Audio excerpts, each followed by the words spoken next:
अस्सलाम वालेकुम and hello. आज हम एक इंतहाई अहम टॉपिक पर डिस्कशन करेंगे and that is viruses.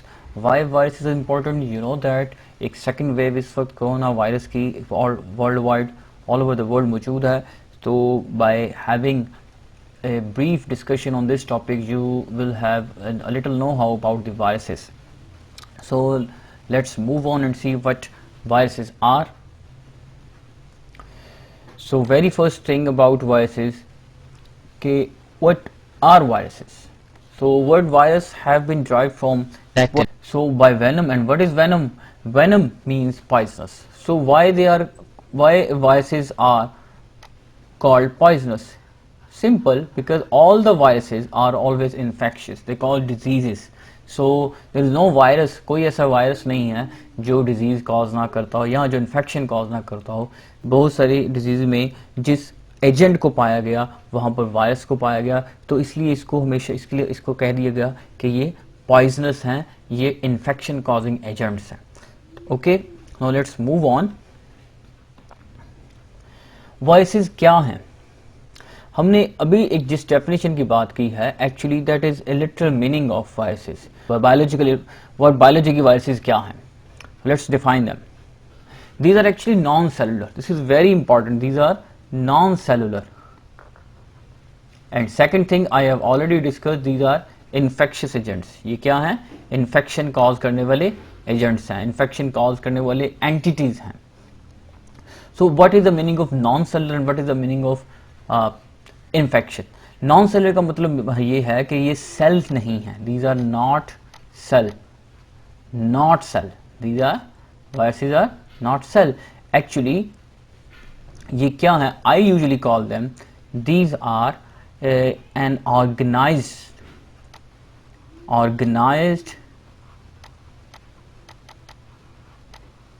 group of molecules. ये क्या है? एक ऑर्गेनाइज्ड ग्रुप है मॉलिक्यूल्स का। अब which molecule, we will talk about them कि ये कौन से मॉलिक्यूल है जिनकी हम ग्रुपिंग की बात कर रहे हैं। एंड सेकंड थिंग कि these are infectious agent. I just told you कि what is the meaning of infection here?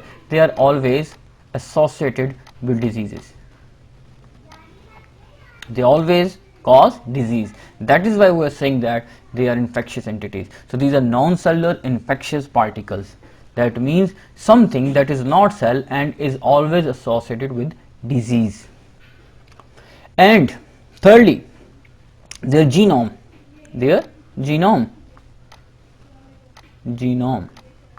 And what is genome? The set of genes. They either have a DNA genome or they have RNA genome. We know that कि usually जो organisms हैं उनके पास जो genome होता है, जो set of jeans होता है, वो डीएनए होता है। But viruses are very much different from the rest of the living world because they can also have RNA genome. Okay, why? What RNA genome is doing there, we will talk about in the later lectures. Third thing is that their genome is encased. The genome is encased in a protein coat. The protein is made up of protein. So we have got, they are acellular, not cellular or acellular. They are disease causing. They have genome of DNA or RNA. That genome is encased in proteins. And this is very, very important that they reproduce. They do reproduce. There is no organism which is called organism and cannot reproduce. Every organism has to reproduce. And when we call they are organism, then it must have ability to reproduce. Now I will talk about that why I am calling them organism. Actually let me just tell you कि viruses जो हैं एक border line situation में मौजूद हैं। Viruses are एक border line पे मौजूद हैं। Assuming that this is a line, this is a border line of what? This is a border line of organism here, and यहाँ पर अगर मैं लिख दूँ non-living वर्ल्ड, तो वायरसेस जो हैं ना इस राइट साइड पे मौजूद है ना इस लेफ्ट साइड पे मौजूद है, बल्कि ये कहाँ मौजूद है, इस बॉर्डर लाइन पे मौजूद है। वाई ऐसा क्यों है? बिकॉज इनके पास दोनों फीचर्स मौजूद हैं, नॉन लिविंग वर्ल्ड के भी और ऑर्गन लिविंग वर्ल्ड के भी। अब ये दोनों फीचर्स कैसे मौजूद हैं? When they are inside an organism, when they are inside a cell, they are living, and when they are not inside an organism, when they are not inside a living cell, they are non living. So they are both features, living and non living feature. हम इसके ऊपर discussion करेंगे, but I can not go into detail of this particular term right in this slide. Okay, they can reproduce only when they are in living cells, so they do reproduce. The important point is they do reproduce. Okay, let's see what we have next. And how do they reproduce? When we say that कि ये reproduce करते हैं किसी living cell के अंदर है, ये सिर्फ living cell के अंदर reproduce करते हैं, तो कैसे करती हैं? Actually, whenever a virus gets into a living cell, whenever a virus, assuming that this is a living cell, and here we have a virus, let's make this is a virus. This virus, जब ये virus इस cell के अंदर enter होता है, अब इसकी cell के अंदर एंटर होने के बाद ये वायरस क्या करता है? It takes over the control of what? The biosynthetic machinery. Virus किसी लिविंग सेल के अंदर एंटर होने के बाद उसकी बायोसिंथेटिक मशीनरी के ऊपर कंट्रोल हासिल कर लेता है। जब वो उसके ऊपर कंट्रोल हासिल कर लेता है, ये कंट्रोल कैसे हासिल करता है? We will talk about that, but you should know that it takes the control of that biosynthetic machinery. Now, what is the biosynthetic machinery? Many people might not know. Let me tell you that all the organelles,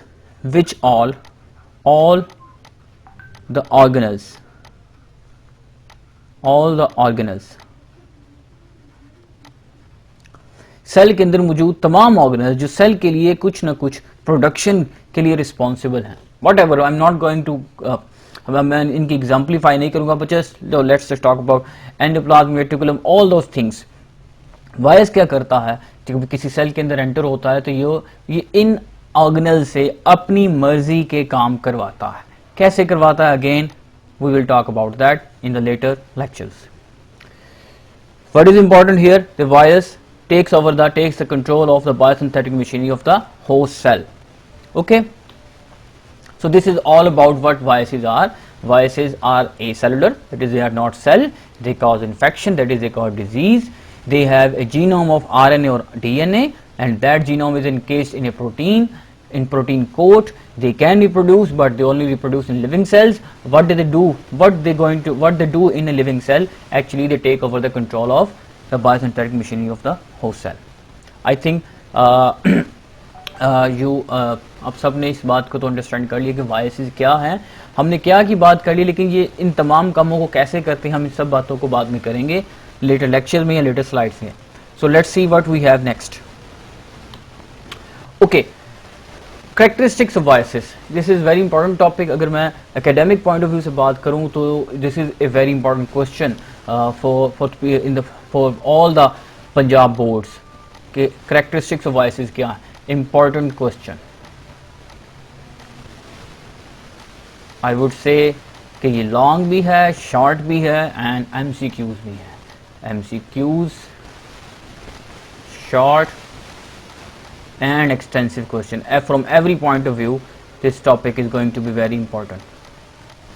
Okay, so very first, सबसे पहली बात क्या है कि viruses are very small infectious agents. Very small how small?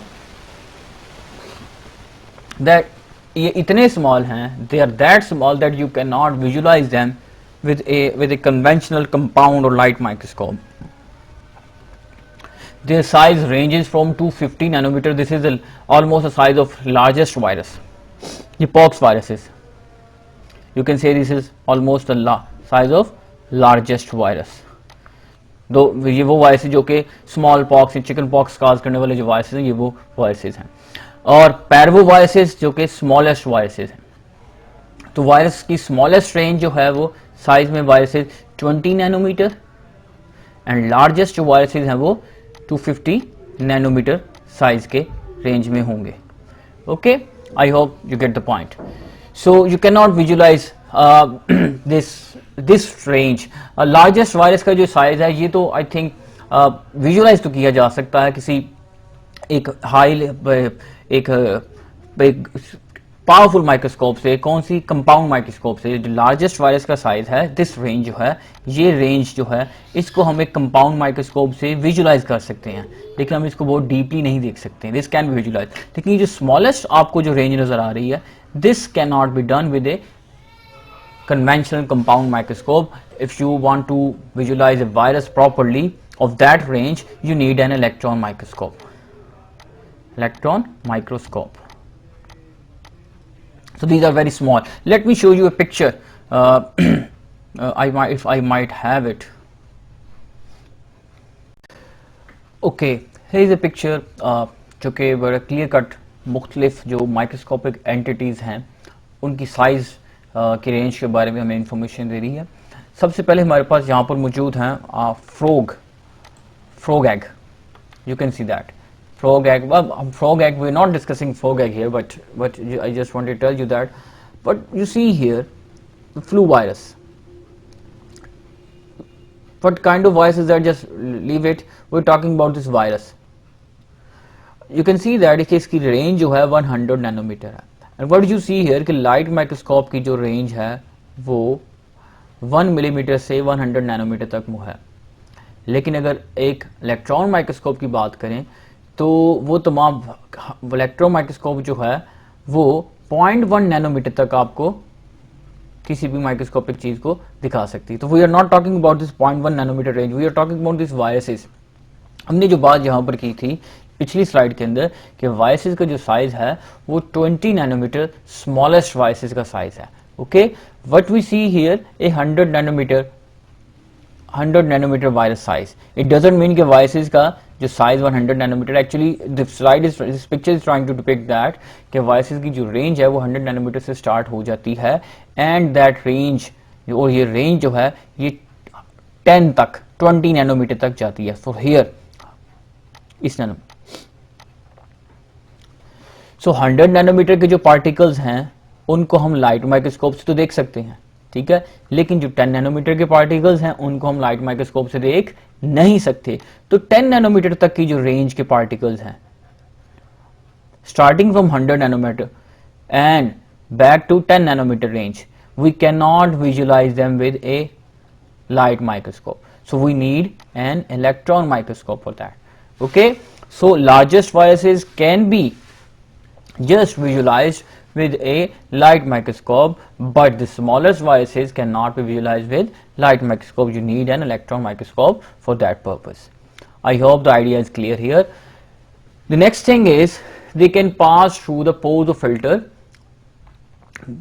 from which filter, from those pores bacteria cannot, क्योंकि अभी what we are talking about viruses are very small. If we have we are talking about very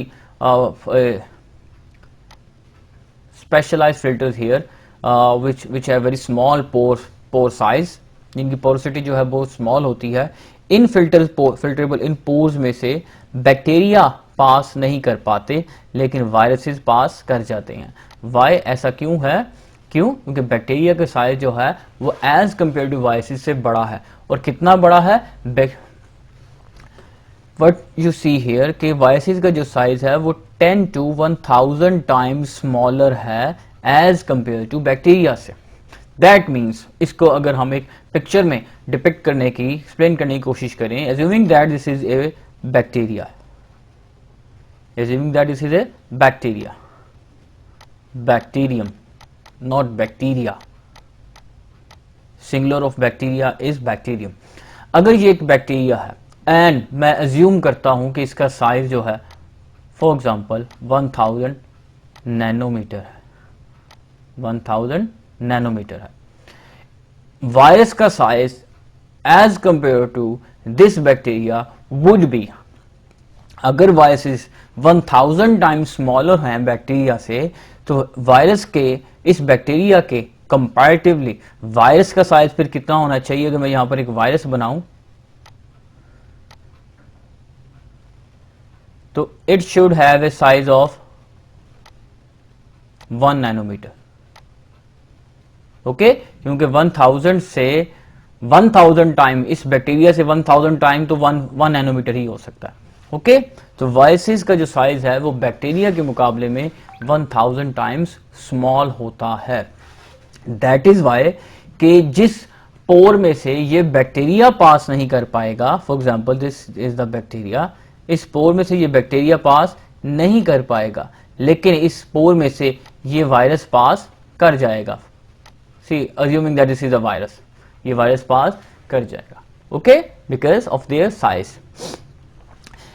The very next thing is obligate intracellular parasite. This is a very important short question as well from academic point of view.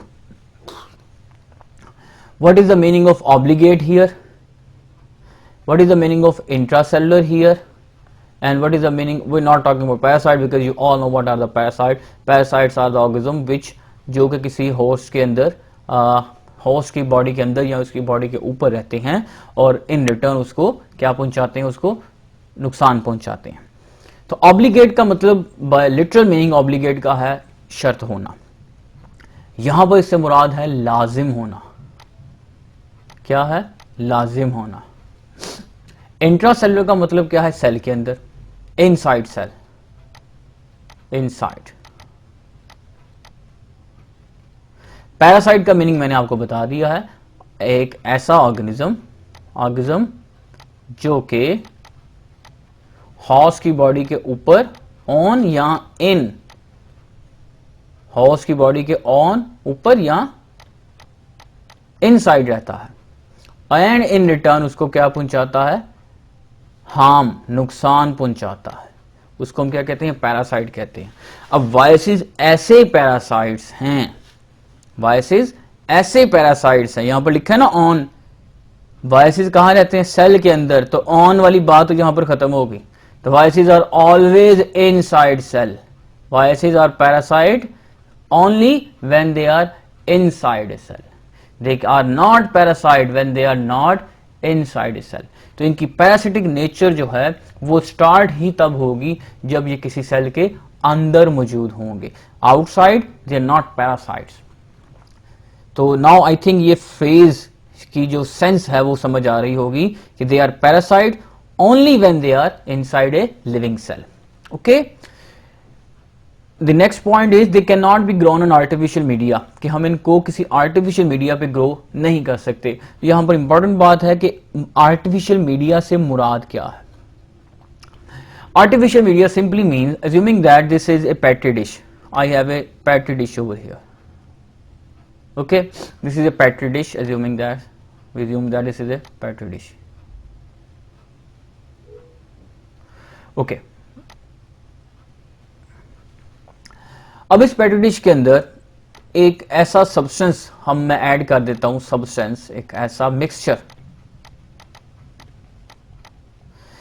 that can be used by the bacteria, जिसको bacteria, अब ये amino acids मुख्तलिफ sugars पर मुश्तमिल हो सकता है, for example amino acids पर मुश्तमिल है, दैट बैक्टीरिया कैन यूज, जिसको कोई बैक्टीरिया जो है यूज कर सको, लिविंग ऑर्गेनिज्म में यहां पर एग्जांपल ले रहा हूं, बैक्टीरिया यूज कर सकते हैं, can be used by bacteria as food, कि बैक्टीरिया इसको फूड के तौर पर यूज कर लेते हैं।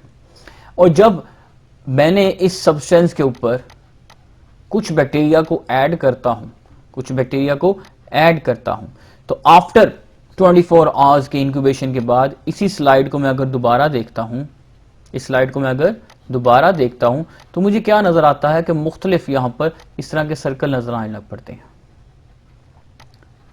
एक्चुअली व्हाट इज दिस, कि with the passage of time bacteria ने क्या किया, इस सब्सटेंस को यूज किया, जो कि क्या था, जिसको मैंने क्या कहा, it is an artificial medium that contains some particular molecules, जो कि बैक्टीरिया फूड के तौर पर यूज कर सकता है। तो बैक्टीरिया ने इस सब्सटेंस को एज फूड यूज किया और यहां पर growth, we have growth of bacteria. So I would say that कि मैंने बैक्टीरिया को इस आर्टिफिशियल मीडिया पे ग्रो करवाया है। आई वुड से दैट कि बैक्टीरिया को मैंने इस आर्टिफिशियल मीडिया पर ग्रो करवाया। क्यों इस आर्टिफिशियल मीडिया पर? क्योंकि बैक्टीरिया ने इसको एज फूड यूज किया है।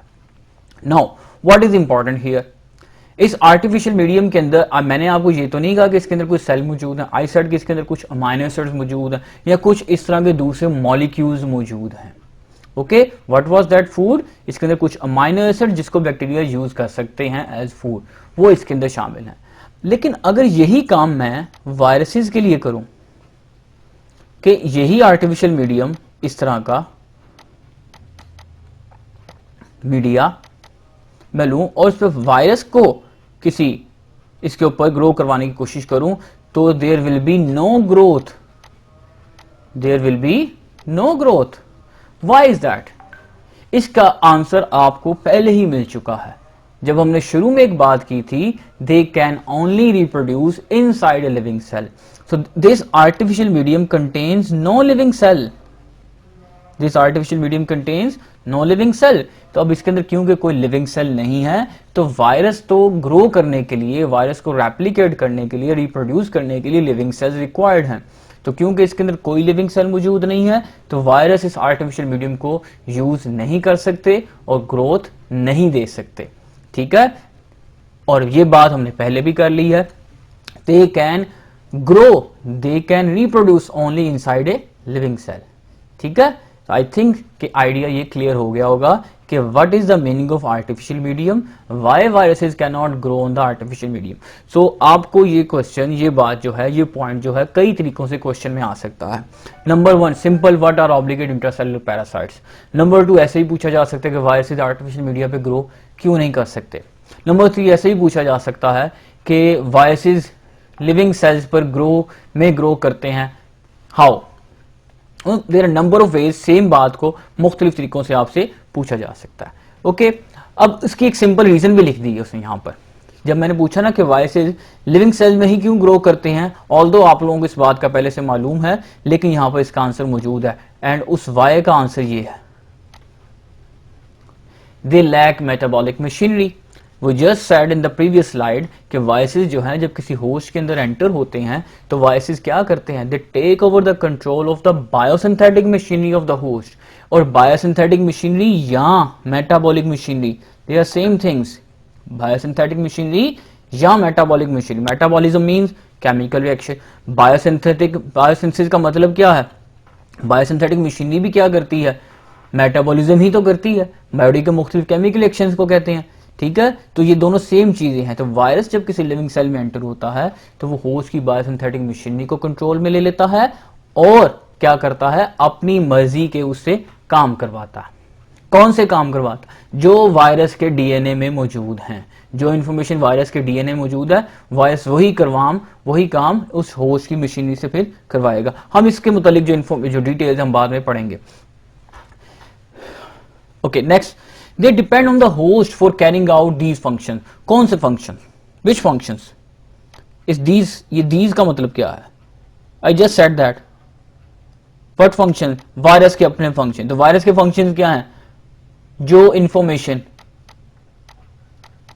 इन्फो मौजूद है ऑन उसके जीनोम पे मौजूद है, जीनोम पे मौजूद है। तो वायरस के जीनोम पे जो इंफॉर्मेशन मौजूद है, वायरस वो तमाम के तमाम काम जो है किससे करवाएगा, होस्ट से करवाने शुरू कर देगा, होस्ट की मेटाबॉलिक मशीनरी से करवाने शुरू कर देगा। ओके, जब मैंने ये वर्ड बोला था, it takes the control of the host metabolic machinery. अब जब उसका कंट्रोल अपने हाथ में ले लेगा तो उसे करवाएगा क्या, अपने जीनोम पे मौजूद मुख्तलिफ कामों की इंफॉर्मेशन को वो फिर इंप्लीमेंट करवाना शुरू कर देगा। डिटेल हम पढ़ेंगे इसकी। एंड जब वायरस ऐसा करेगा, जैसे ही वायरस ये काम स्टार्ट करेगा, इट विल कॉज डिजीज। ठीक है, और इस प्रोसेस के दौरान वायरस रिप्रोड्यूस भी करेगा और होस्ट के सेल में डिजीज भी कॉज करेगा। ठीक है, this is how they are parasite mostly. और ये एक इंतहाई अहम बात है, यू शुड नो दैट, चाहे आप बायोलॉजी स्टूडेंट हैं या आप बायोलॉजी के स्टूडेंट नहीं, अगर आप एक जनरल लेमैन भी हैं, या you should know that viruses are resistant to broad range of antibiotics.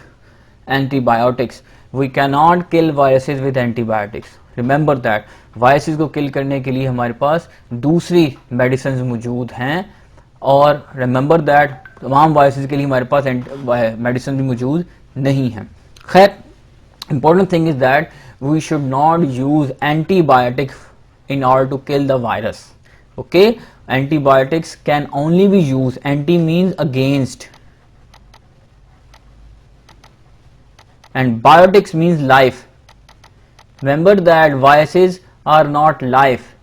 आप वायरस को किसी एंटीबायोटिक से किल नहीं कर सकते। वायरस एक बॉर्डर लाइन है, तो आप इस बॉर्डर लाइन एजेंट को, बॉर्डर लाइन एंटिटी को आप किसी ऐसे मेडिसिन से किल नहीं कर सकते जो बनी ही किसके लिए हुई है, किसी लाइफ को किल करने के लिए। लाइफ से मुराद हमारा यहाँ पर क्या है, बैक्टीरिया वगैरह है।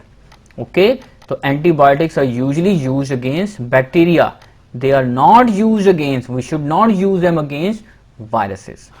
ओके, आई बिलीव कि ये जो करेक्टरिस्टिक्स, जितने फीचर्स हमने वायरसेस के डिस्कस किए हैं, आप लोगों को इसका आइडिया काफ़ी हद तक क्लियर हो गया होगा। And this is very important slide, I am moving ahead. Okay, size की बात हम पहले कर चुके हुए हैं। The next thing is all about the structure. So structure को पहले हम ब्रीफली पढ़ते हैं, वन बाय वन इसके मुख्तलिफ पार्ट्स को, then we will talk about the slides. So structure में सबसे पहले I have followed the flow of book, but I think so पहले स्ट्रक्चर में जब भी हम डिस्कस करना चाहिए तो हमारे पास सबसे पहले हमें बात करनी चाहिए आउटसाइड से इनसाइड जाने की। ठीक है, तो सबसे पहले मैं बात करूंगा कैप्सिड की। Okay, I will talk about this point later on.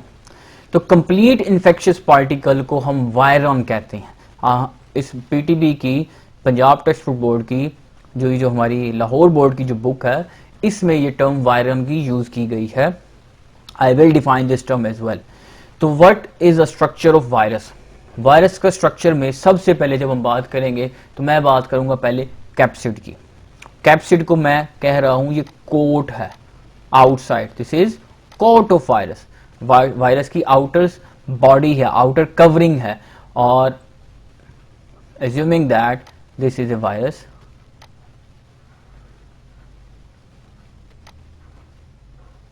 this is a virus, ठीक है। तो ये जो आपको रेड कलर का जो आपको एक हेक्सागोनल स्ट्रक्चर नजर आ रहा है, this is what is this is actually the capsid. Capsid, या मैं इसको कोट बोलता हूं, चलिए capsid. And this capsid it surrounds the genome. ये क्या करता है, वायरस के जीनोम को क्या करता है, सराउंड करता है, उसको एनसर्कल करता है, उसको अपने अंदर एनकेस करके रखता है। लो let's just draw the genome of virus here. So this is the viral genome. You know that कि वायरस जीनोम जो है वो डीएनए भी हो सकता है, एंड वायरल जीनोम जो है वो आरएनए भी हो सकता है। तो this is virus genome, this is genome. Okay, अब दिस वायरल जीनोम जो है, इसके इर्द गिर्द मौजूद है वायरस का capsid. Okay, this virus capsid is made up of, this viral capsid is made up of small proteinaceous सब यूनिट्स। ये वायरस का जो कैप्सिड है ये छोटे छोटे प्रोटीन के यूनिट से बना हुआ है, और इन यूनिट्स को हम कहते हैं कैप्सोमियर्स। अगर मैं यहां पर ये सर्कल्स ड्रॉ कर दूं छोटे छोटे, it is just analogous to a wall of your room, wall of your home, के एक दीवार जैसे छोटी छोटी ब्रिक से बनती है, ईंटों से बनती है। अगर दीवार को मैं अज्यूम कर लूँ ये वायरस का कैप्सिड है, तो वो जो ब्रिक्स होंगी वो फिर क्या कहलाएंगी, वो कैप्सोमियर्स कहलाएंगी। ओके, तो these small circles are actually capsomeres, जो कि क्या बना रहे हैं, इस वायरस के कैप्सिड को बना रहे हैं, capsomeres. okay okay, now important thing is that कि this capsomeer term actually it is a characteristic feature of every particular virus। जब हम ये बात करते हैं ना characteristic feature, this term is usually this group of words is usually used in biology कि characteristic feature। what is the meaning of characteristic feature? इसका मतलब ये होता है कि किसी एंटिटी की, किसी चीज की एक खास प्रॉपर्टी जो उसमें बिलखुसूस मौजूद होती है। ठीक है, तो नंबर ऑफ कैप्सोमियर्स जो हैं, जो कैप्सोमियर्स की तादाद है, कि किसी वायरस में 2 हैं, 10 हैं, 20 हैं, 50 हैं, 100 हैं, व्हाटसोएवर, हर वायरस के अंदर कैप्सोमियर्स की तादाद क्या होती है, मखसूस होती है। Every virus has a particular number of capsomere. तो यहां पर लिखा हुआ है 162 capsomeres for herpes virus. What is herpes virus? मैंने हर्पेस वायरस की एक फिगर यहाँ पर आपके सामने ली हुई है दी हुई है। इसका इस तरीके से इसका कुछ स्ट्रक्चर होता है। अब इसके अंदर इसका जो कैप्सिड है वो 162 कैप्सोमियर से बना हुआ है। ओके, तो वायरस टू वायरस कैप्सोमियर्स की जो तादाद है, जो नंबर है, वो वेरी करेगा। हर्पेस के अंदर कितने हैं? 162 हैं। Okay, then we have adenoviruses. Okay, ये एडिनोवायरसेस क्या करते हैं? ये कॉज करते हैं कॉमन कोल्ड, जो आम जुकाम है हमारा, आम जुकाम, या सिंपली आप जुकाम भी कह सकते हैं। वो जो आम जुकाम है हमारा, इट इज कॉज्ड बाय एडिनोवायरसेस। ठीक है, अब ये जो वायरसेस हैं इनके अंदर कितने कैप्सोमियर्स होते हैं?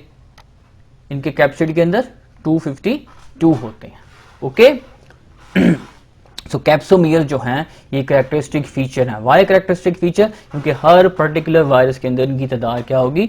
मखसूस होगी। ठीक है, सेकंड कोर। अच्छा, मैंने ये वर्ड कोर यहां पर एक्सप्लेन नहीं किया। कोर मीन्स समथिंग जो कि सेंटर में मौजूद हो। कोर का मतलब ही क्या होता है? जो चीज सेंटर में मौजूद हो। तो क्योंकि वायरस जीनोम जो है वायरस के इस कैप्सिड के सेंटर में मौजूद होता है, इसलिए हम इसको कोर भी कह देते हैं, वायरल कोर। अब इस वायरस का कोर जो है, यानी इसका जीनोम जो है, यू नो दैट कि वायरल जीनोम जो है वो डीएनए का भी हो सकता है एंड आरएनए भी हो सकता है। ओके, तो कैप्सिड या कोट, कोट का मतलब है आउटसाइड और कोर का मतलब क्या है? इनसाइड। जो वायरस का कोड है उसको कैप्सिड कहते हैं। वायरस के कोर को, कोट को कैप्सिड कहते हैं। ये किसका बना होता है? कैप्सोमियर्स का बना होता है। जो वायरस का कोर है वो जीनोम है, और वो या तो डीएनए का होता है या फिर आरएनए जीनोम होता है इसका। Third thing is there are certain viruses जिनके पास इस कैप्सिड के बाहर भी बाज़-औक़ात क्या होता है? एक आउटर कवरिंग हो सकती है। assuming that this is another virus, ठीक है, और ये इसका वायरल जीनोम है। इस वायरस के पास इस कैप्सिड के बाहर अगर मैं एक छोटी सी कवरिंग और ड्रॉ कर दूं like this,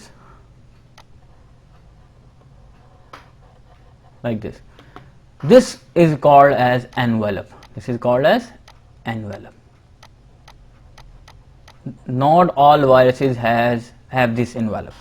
तमाम वायरसेस के पास ये एनवेलप मौजूद नहीं होती है। और वायरसेस ये एनवेलप कहाँ से हासिल करते हैं? ये वायरसेस जो हैं इस एनवेलप को होस्ट की मेम्ब्रेन से हासिल करते हैं। एक्चुअली जब कोई वायरस इन्फेक्शन कॉज करने के बाद होस्ट के सेल को रप्चर करता है, रिमेंबर दैट वायरस जब किसी होस्ट की मशीनरी को टेक ओवर करता है तो एक्चुअली वायरस उसके अंदर रिप्रोड्यूस करने के लिए एंटर होता है। जब वायरस उसके अंदर रिप्रोड्यूस करता है तो वो होस्ट के सेल को बर्स्ट करके फिर बाहर भी आता है।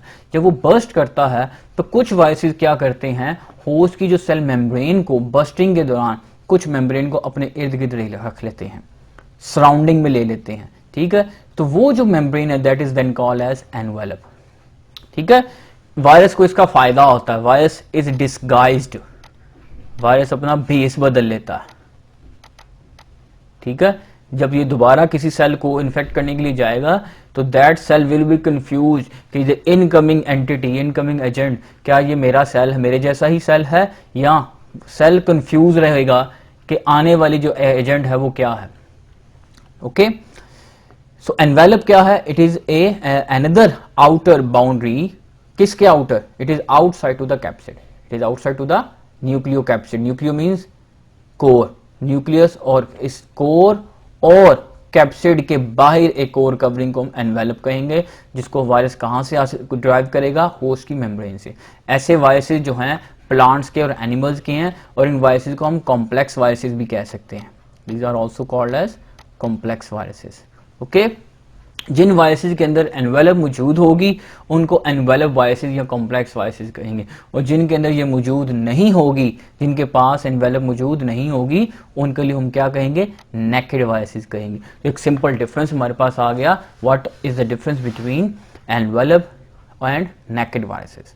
ओके, आई होप कि आइडिया जो है वायरस के स्ट्रक्चर के बारे में काफी क्लियर है। मैं इसी चीज को अब हम इस डायग्राम से, जो हमारे पास पीछे एक फिगर मौजूद है, यहां से भी देख सकते हैं। देखें, यहां पर हमारे पास क्या मौजूद है? एनवेलप मौजूद है, एक चीज। ठीक है, बहुत सारी चीज़ें ऐसी हैं जो आपकी बुक में क्योंकि डिस्कस नहीं है तो मैं उनको डिस्कस नहीं, एनवेलप प्रोटीन को हम यहाँ पर डिस्कस नहीं करेंगे। ऑल्दो आगे एक टॉपिक हमारे पास आएगा HIV का, वहाँ पर मैं भी मुझे इसको डिस्कस करना पड़े, लेकिन अभी मैं इसको डिस्कस नहीं करूँगा। Then we have viral genome, envelope सबसे बाहर, देन हमारे पास क्या मौजूद है, वायरस का जीनोम मौजूद है। ओके, देन उसके बाद क्या मौजूद है, कैन यू सी दैट, इसने लिखा न्यूक्लियो कैप्सिड, तो ये क्या एक्चुअली इस न्यूक्लियो को छोड़ दें, दिस इज कैप्सिड। सेकंड पे हमारे पास हमने क्या पढ़ा था, ये वायरस के बाद उसके जीनोम के बाहर कैप्सिड होता है, तो ये जीनोम है।